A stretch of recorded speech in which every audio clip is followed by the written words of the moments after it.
Oh, yeah. My name is Griffith. And I'm Joy Clarkson.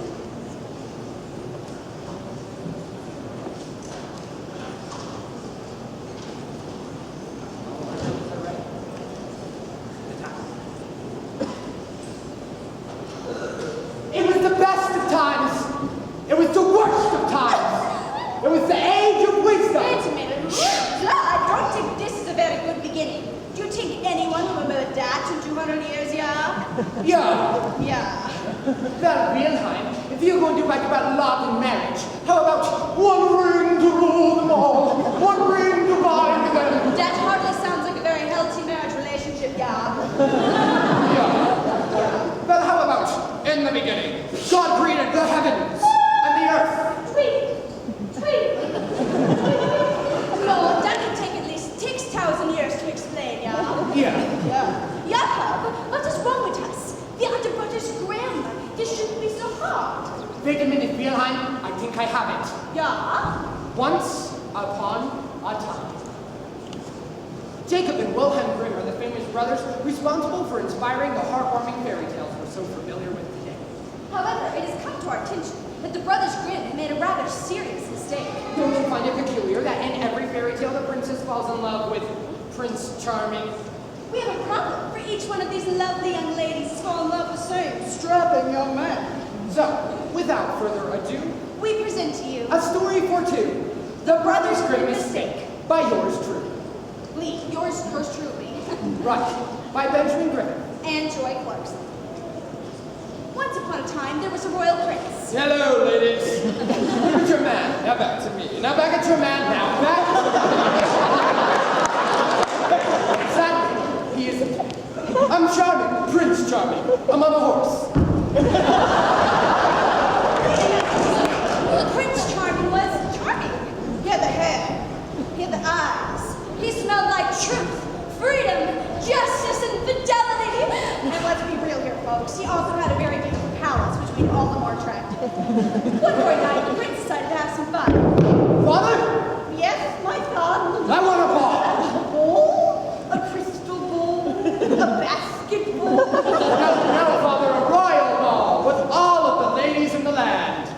And so invitations went out to all the fair maidens in the land. Please note, among the many maidens on the list, a certain few should be highlighted at this time. Snow White, Sleeping Beauty, Cinderella, And Rapunzel. All ride along with all the fair maidens, driving in their most fabulous carriages, except for Cinderella, who rides in a pumpkin. Snow. Yeah, Rapunzel? You're not going to believe this, but did you see that Cinderella girl? She came in like a large garden vegetable. Wait, like a zucchini? Not even. I think it was like a pumpkin. I don't know. But harvest oranges so last year. Meanwhile, in his natural habitat, Prince Charming went to wooing. Oh, hey, beautiful dress. Oh, I love your eyes. Oh, you smell like daffodils. Oh, hello, gorgeous. You want to dance? Do I ever? Your dress. It's stunning. And are those glass slippers? You noticed? Of course I did. What size fit do you have? Don't you think that's a little personal? Never mind. I'm sorry, I don't think I caught your name. I'm Charming. Well, I know that. What's your name? No, really. I'm Charming. Prince Charming. Meanwhile, the natives genially gossiped. So, Snow, you said your boyfriend was going to be here, right? Well, mine's here, too. What's yours like? Well, he's tall, Dashing, debonair. has a huge palace, and really nice hair. Wait a minute. Are we? Meanwhile, the night lived on. I've had the best night with you. Oh, yes. You're all great. What? I mean, all of you is great. Oh no, it's fine. I really must be going. Oh, so soon. Well, that's all right. I've got a doctor's appointment anyway. A doctor's appointment? At this hour? Yes, it's for a sleeping problem. Poor thing. You can't sleep. No, not me. Well, never mind. Okay. Your pumpkin is here. Goodbye, Cinderella. And look, she dropped her shoe. And so Prince Charming went on to his next appointment, which happened to be awakening Sleeping Beauty from sleep. Double timer, you say? How bad is she, Doc? Well, she'll be fine. She's narcoleptic, you know. She falls asleep, but she gets upset. What was Sleeping Beauty upset about this time? Oh, she pricked her finger and it's a spinning wheel. Well, I think I know just the trick to wake her up from this spell. Hey, Doc, have you seen Grumpy and Charming? Oh, no! I was going to Sleeping Beauty from Cinderella! She tried the whole two-leg her sleeping spell to steal Children's kiss trick, too? Why the little? It wasn't long before Sleeping Beauty, Snow White, and Rapunzel had all realized their mistake, that they had all fallen in love with the same Prince Charming. The three maidens, once the best of friends, now gathered to discuss the dilemma, and to their surprise, they introduced Cinderella along the way, who seemed to be having roadside mechanical issues. This pumpkin's so unreliable.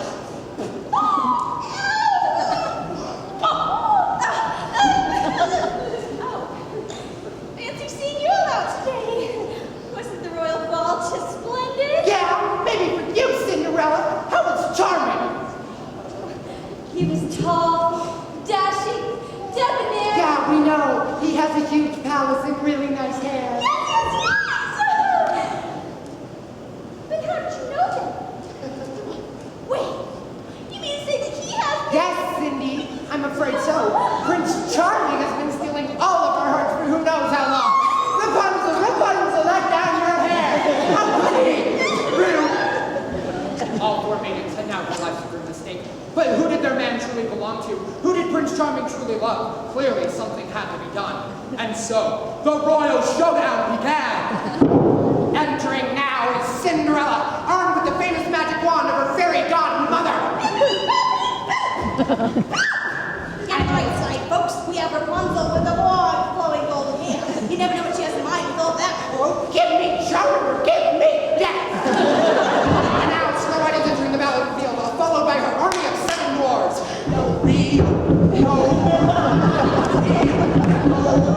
Now, Sleeping Beauty is dragging her feet into the arena as we speak. I do mean dragging. Could someone please get that princess an energy drink? Round 1, we have a face-off between Snow White and Cinderella. Sick her, dwarf. Snow White sends her army of 7 dwarves at Cinderella, and Cinderella turns the dwarves into pumpkins. Not much Snow White can do with the pumpkins now. What of that? And in that retaliation, Snow White throws the pumpkins back at Cinderella. But wait, what's this I see? The pumpkins are now Puppies. puppies. Snow White seems to be under a spell here. Grumpy, Dopey, sick her. Oh, she turns the puppies back at Cinderella. Come on for Snow White. Ding. Round 2. A face-off between Sleeping Beauty and Rapunzel. Can we fight tomorrow? Oh, please. This is just going to be too easy. Gotcha.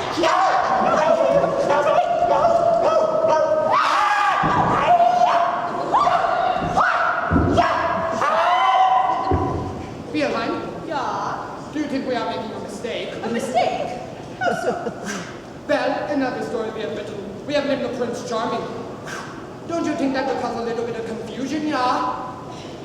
Nah, the princesses won't suspect a change. Yeah. The war between the princesses lasted for at least a century. Later it would be known as the 100 Years' War.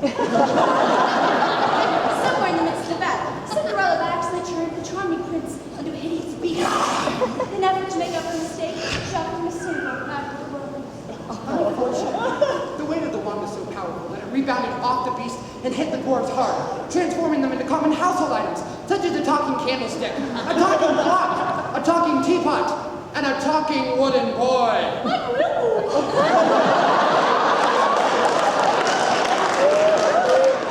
The beast was so repulsed by his appearance that he retreated into the forest and took all the common household items with him to keep him company.